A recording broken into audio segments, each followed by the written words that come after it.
Alright, first of all, this is what the beard looks like before it goes away. It's going to shave and cut off. 50 plus days. It was a nice run. I just want to congratulate all St. Louis Blues fans. Your team was the better one of this series, no question. Questionable calls, blah, blah, blah. There really is not a whole lot to analyze. I mean, the Sharks were outplayed most of the series, especially on defense.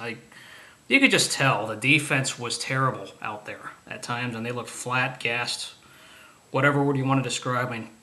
I think the thing that really bugs me the most is how Erik Karlsson played in Game 5 when he should not have. You could tell that he was not there. And Evander Kane, I think that's the other goat. Like, his face should have been on a milk carton because he talked a lot. He didn't back it up.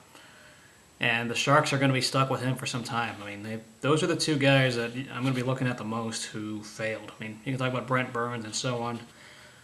It's frustrating as a Sharks fan. I really feel this was the most talented roster to have among all those teams of the past. I mean, the 2016 team wasn't supposed to make a run. 2011's team was not even supposed to make the conference finals that year. This was the team to do something. Based on top to bottom, and when you pick up Gustav Nyquist, you pick up Karlsson, you get rid of some bad contracts. This was supposed to be the year, especially now that the window is closed with Joe Thornton and likely maybe Joe Pavelski on the roster. Now, the Sharks won't have to blow this up. I don't think you panic and do that, but I'm not going to lose sleep if they fire Peter DeBoer. Like, I'm not impressed with him. He was outcoached this whole postseason. Like, Game 1, yeah, they win Game 1 in a blowout fashion, but Game 2, the other team adjusts. That's coaching. I mean, they were outcoached easily every Game 2 of this postseason and outworked. Whatever word you want to describe it, he's just throwing lines out back there like it's just a randomizer. It's like the results of a slot machine. Which also reminds me, Vegas, you got no room to talk. You blew a 3-1 lead. So, anyways, yes, the Sharks are out. The Blues were the better team. I said, no question about it. Bennington was red hot. That was the thing I think a lot of people knew coming into this series, and since January, that team's been red hot. They were in dead last at one point, and then they get hot. I mean, congrats to any fans who've been watching since Brett Hull and even before that. Congratulations. I mean, it wasn't long ago when Saskatoon was a possible moving destination for them. I mean, look up their history. They were the best of the 6 expansion teams before they got owned by the original 6 team in the Cup Finals. This was their first trip in 49 years.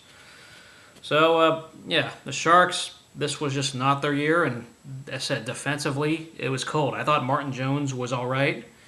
He got left in the cold. I mean, there's a lot of things I want to do with this team. One of them is to not fire Doug Wilson, but fire Peter DeBoer and maybe other staff guys. I would also want to get rid of Brent Burns' contract. I would just to get rid of his contract, I'd be happy. I'm not even going to be concerned what they get back. If his contract is gone, that's a win for the Sharks because he's only going to get worse. His defense really just weighs down whatever he does offensively, no matter what numbers you cite in front of me. He's going to get worse. That contract is going to look a bit worse and worse and worse as time goes on.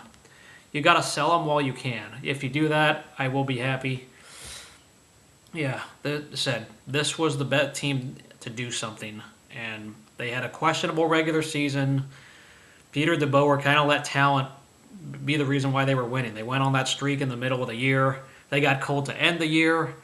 The defense just wasn't there. That's something we knew coming into the postseason. Their defense was a problem. I really didn't even think the Sharks were going to beat Vegas. All right, when I was picking this, I'd figured they would beat the Avalanche, but not take 7 games to do it.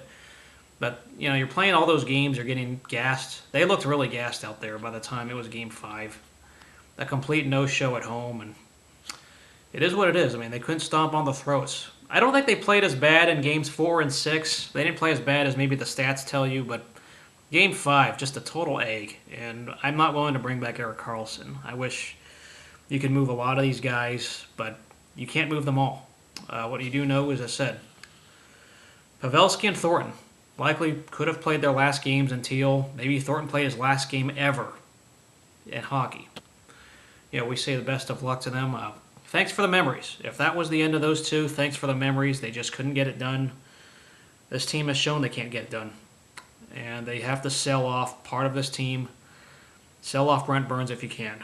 That's about all I can say. I mean, it is what it is. I'm going to be looking forward to other things in my life ahead. It's not the end of the world, but it does hurt from a Sharks standpoint that this team is going to fail when it goes into the other categories. I mean, hey, we didn't get swept. They didn't blow a 3-1 lead.